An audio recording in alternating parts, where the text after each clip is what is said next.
Welcome to Uriah Heep, the Magician's Podcast. I'll be covering every studio song the band has recorded and every bonus track that I can find.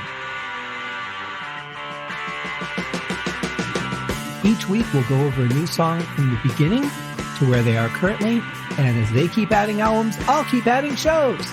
Let the deep dive party begin. In the magic garden, some were singing, some were dancing.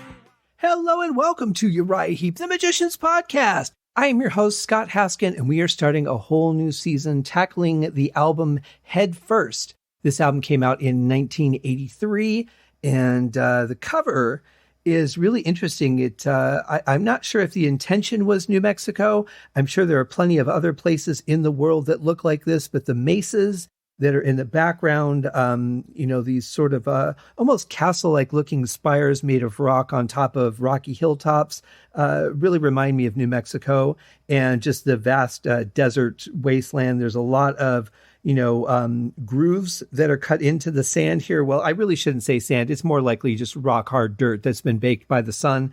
There's a lizard here. I don't know if he's happy or if he's looking like he's going to attack something, but he's there in the foreground. And then off in the distance among the mesas, we have a very festive looking guillotine. I don't know why. I don't know what it's there for. But I say it looks festive because it has this sort of blue and white striped, almost canopy looking blade, something I would almost expect to see at a carnival or a Renaissance festival, like maybe at the Dead Bob show. And it's just out there in the desert in the middle of nowhere. I'm assuming that relates to the translation of the album title, Head First, head first into the basket. Might be where they're going with that. But it's a very beautiful cover. I really like it. It's very striking, very detailed in the grooves in the ground. The lizard is really colorful and has a lot of designs on it. Don't know if they mean anything in particular, but there they are. And of course, we have the band Uriah Heep and the album title Head First in the top center. Kind of a weird thing because, they're a British band and it's really a sort of a blue, white, and red logo. So it almost seems, kind of American patriotic, which may not have been the intention at all. But given that the picture looks like it's from New Mexico, kind of would make sense, but I don't know why that would have been the choice. And then the words Head First are just very plain, straightforward block lettering. There's a moon in the background, which is really nice. It adds a little bit of atmosphere to it. You kind of feel like the sun's starting to go down. But very cool. And I can tell you, even if the sun was going down out in the New Mexico desert, most times of the year, it's still going to be stupid hot like it is here right now, which always makes podcasting fun. So that covers the album artwork itself, which is very well done. I like this cover. I think the band logo is a little bit different than what I would have expected, but the artwork is very nice. We have the same lineup on this album. We have Peter Goalby on vocals, Bob Daisley on bass and vocals, John Sinclair on keys and vocals, Lee Kerslake on drums and vocals, and Mick on guitar and vocals. And that certainly makes things easier for me to figure out who the hell is doing what. And, as a podcaster and as someone who has tried to research some of this stuff, and there's so many just, no, this person did this, no, this person did this, and just back and forth controversy. It's easier to honestly just do what's the most important and just judge the song, or not even really judge the song, but just enjoy and experience the song based on the sounds that we're hearing, regardless of who's playing what. The band as a unit creates the album and the songs and all of that. And that includes the producer, and sometimes, unfortunately, the record company. But that's how it goes. So now we're going to get into the first song on the album, which is called The Other Side of Midnight.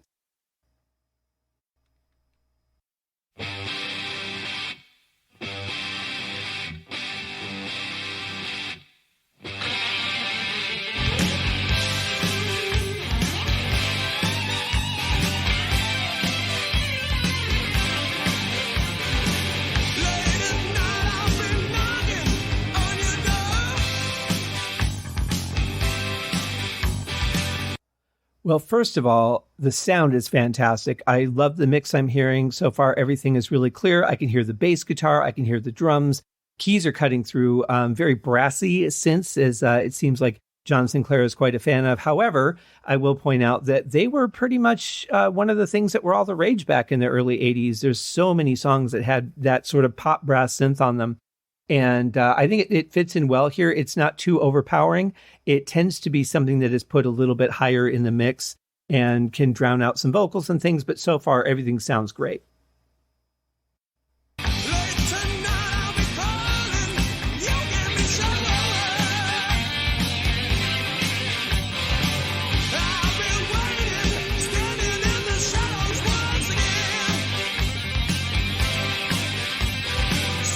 That's a great groove, really playing in the pocket by Bob Daisley and Lee Kerslake, keeping up the rhythm section, really making a strong foundation for this song.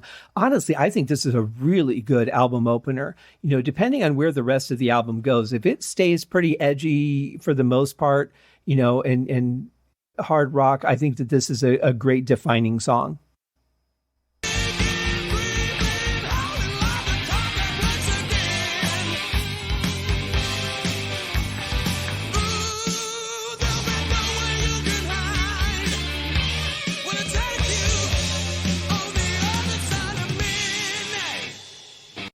Really like the bass drum sound. It's nice and punchy on this song. Really complements the bass very well too, because if the kick is too boomy, it can kind of drown out the bass guitar a little bit. And so having a nice punchy kick gives that push, gives that chest pop, but it also leaves room for the bass to be heard as well. So I think that's one of the reasons I prefer a punchier kick than a muddier one myself. But, you know, that's just taste. And but the mix is great. I love the sound of mixed guitar. This is a really good studio recording.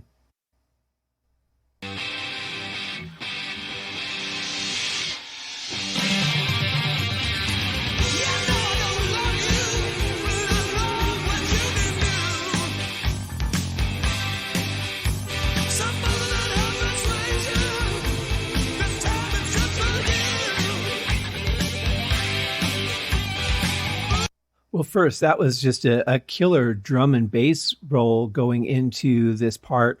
Sounded fantastic. Another great transition. But I love, too, what Mick is playing here in the fillers. And pay attention to that because he's playing some really good stuff.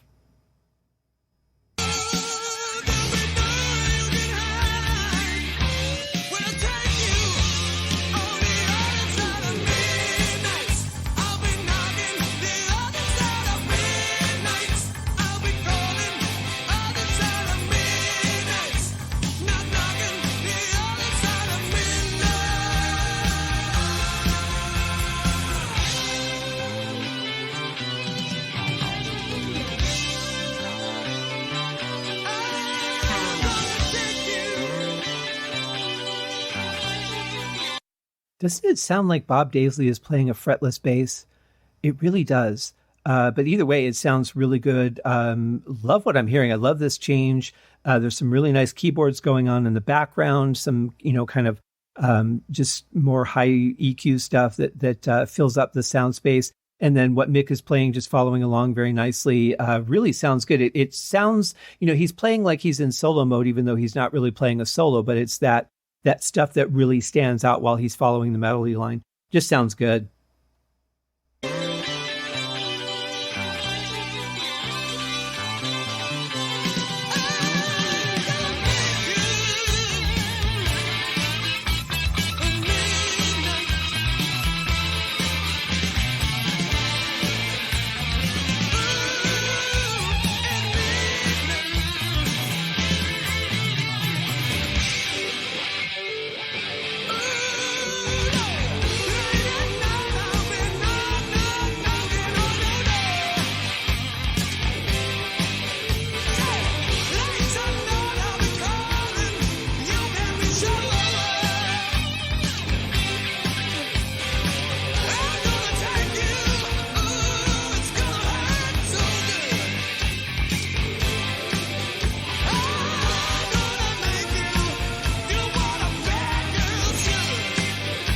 I haven't really talked about the backing vocals on this song yet, but they're putting in some really nice tones. It's just another layer that helps keep the song, thick and interesting and moving forward. Mick is playing his heart out on this. There's so many cool things that he's doing they're not quite in the background, although a lot of times, those little guitar fills and stuff can be slightly in the background, but here it sounds really good, nice and up in front. It is blending a little bit with the vocals in the chorus, but you can pretty much hear everything he's doing, and it's just fantastic work. He's on fire already.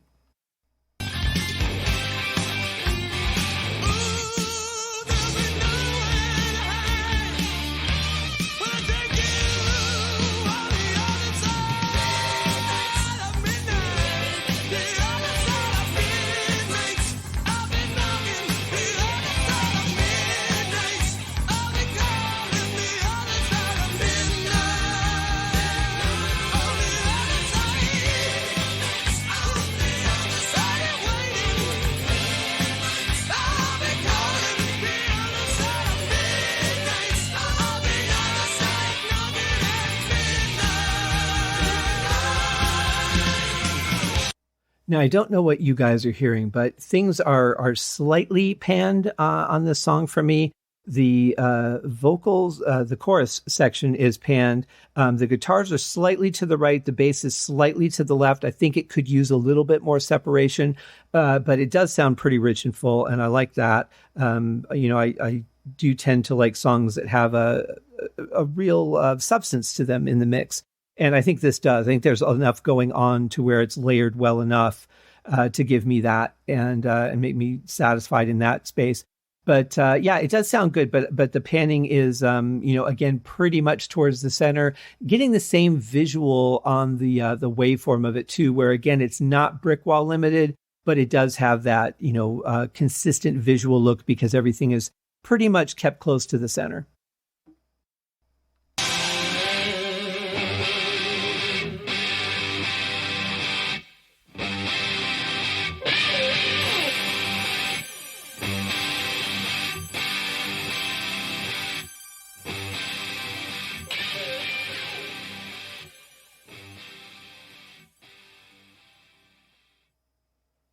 Very cool ending. I like the change there. I like the drums dropping out and the bass dropping out and just going to guitars and keys. I like the sound, the crunch of the guitar sounds really good.